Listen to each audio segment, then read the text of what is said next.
तो वहीं ईरान को फिर से राष्ट्रपति डोनाल्ड ट्रंप ने बड़ी वार्निंग दे डाली है। ईरान को वार्ता करनी ही होगी, सीधे तौर पर वो कह रहे हैं और कह रहे हैं कि हम जल्द ही ईरान को हरा देंगे। हमारी सेना ने ईरान की मिसाइलों को मार गिराया है।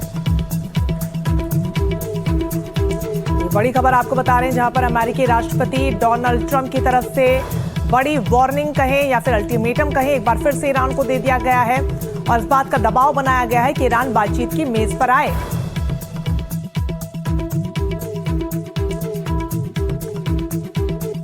A 111 missile shot a few weeks ago by our lovely friends from Iran. They were aimed at the Abraham Lincoln, which is a beautiful aircraft carrier, by the way. The SS Abraham Lincoln, 111 in a short period of time.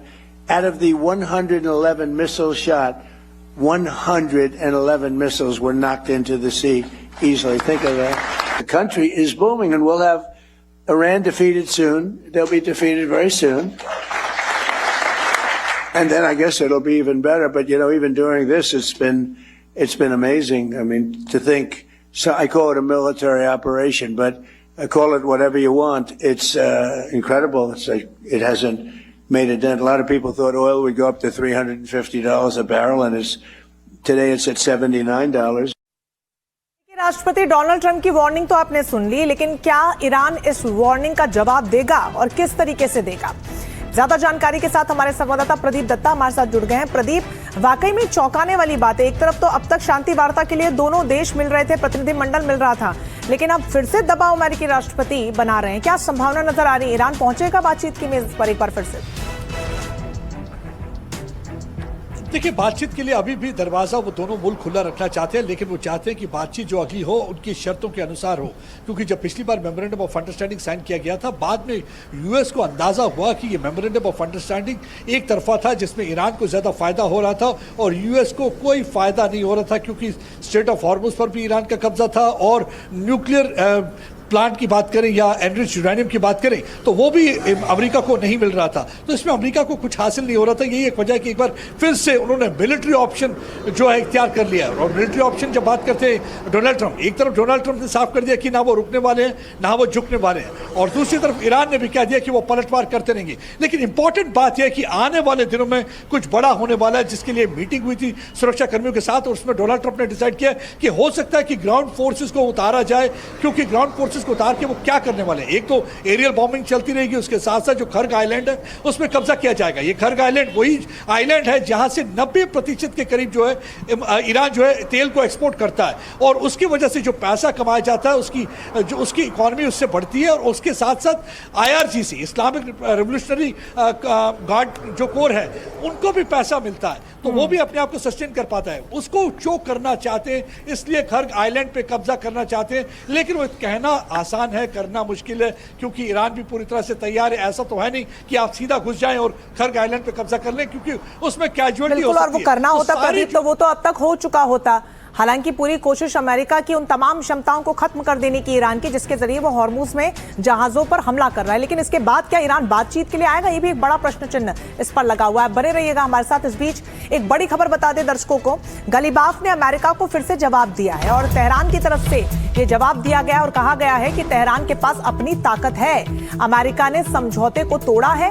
Hormuz Iran की राष्ट्रीय सुरक्षा के लिए बेहद जरूरी है और इस सुरक्षा के लिए हम लड़ते रहेंगे। इससे पहले राष्ट्रपति मसूद पेजेश्कियान भी कल कह चुके हैं कि अपने 1 इंच जमीन के लिए भी अंत तक हम लड़ते रहेंगे। तो समझिए कि जो तेवर है ईरान वो लगातार बरकरार रखे हुए है, शुरुआत से लेकर अब तक। हालांकि बीच में शांति समझौते के लिए जरूर ईरान का प्रतिनिधिमंडल आगे आया था और बातचीत की थी, लेकिन जिस तरीके से अब हमले किए जा रहे हैं अमेरिका की तरफ से, साफ तौर पर अपनी स्थिति को ईरान यहां से साफ करते हुए, तो वही ईरान ने खाड़ी में फिर से हमले भी शुरू कर दिए हैं। बहरीन में अमेरिकी एयरबेस पर बड़े हमले किए गए हैं, तो वहीं जॉर्डन में भी ईरान ने हमले किए हैं।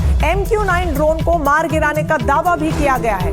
तो समझिए कि किस तरीके से हमले आक्रामक हो चले हैं। आप देखिए कि पलटवार ईरान ने करना शुरू कर दिया है और ईरान की तरफ से बहरीन में अमेरिकी एयरबेस को निशाना बनाया गया है। इससे पहले बहरीन में लगातार हमले हुए हैं, तो वहीं जॉर्डन में भी ईरान ने बड़े हमले शुरू कर दिए हैं। प्रदीप हमारे साथ लगातार जुड़े हुए हैं। प्रदीप, MQ-9 ड्रोन को मार गिराने का दावा किया जा रहा है, अमेरिकी बेस को तबाह करने का दावा किया जा रहा है। इन परिस्थितियों में क्या लग रहा है कि अब बातचीत आगे बढ़ेगी या फिर उस पर फुल स्टॉप लगता हुआ नजर आ रहा है? देखिए, बातचीत तो बाद में उनको करनी ही पड़ेगी, चाहे आज करें या कल करें, लेकिन फिलहाल के लिए कह सकता हूं कि बातचीत कहीं नजर नहीं आ रही है, क्योंकि इस समय बारूद बरसाया जा रहा है दोनों तरफ से। और एक बार देख सकते हैं कि एक बार फिर से ईरान की तरफ से पलटवार है, बहरीन को टारगेट किया गया है। बहरीन को लगातार आप देख रहे होंगे पिछले कई दिनों से टारगेट किया जा रहा है, या बहरीन को या कुवैत को, क्योंकि यहाँ पे 5th नेवल फ्लीट है और उनके एयरबेस भी है, जहां से उनको लगता है कि अमेरिका ईरान पर हमले कर रहा है। यही एक वजह है कि बहरीन को लगातार टारगेट किया जा रहा है और उनके इस बार एयरबेस को टारगेट किया गया है। और पूरी तरह से चेतावनी दे दी गई है इन खाड़ी के मुल्कों को कि अगर आप अपनी जमीन का इस्तेमाल अमेरिका से होने देंगे तो आपको बख्शा नहीं जाएगा और आपको इसका खमियाजा भुगतना पड़ेगा, आपको इसके लिए टारगेट किया जाएगा। और लगातार जो है ईरान टारगेट कर रहा है, कभी बहरीन को टारगेट करता है, कभी कुवैत को टारगेट करता है, इवन इस बार तो कतर को भी बख्शा नहीं है। कतर वही मुल्क है जो नेगोशिएशन में बहुत बड़ा रोल प्ले कर रहा था, कतर को भी बख्शा नहीं गया। यही एक वजह कि अब लगता है फिलहाल के लिए बातचीत होना नामुमकिन लग रहा है। एक बार फिर से लगता है कि युद्ध की तैयारियां हो सकती हैं और ये जो है ईरान यूएस वॉर 2.0 शुरू हो चुका है। अब इसमें देखते हैं कि किस हद तक ये जाते हैं।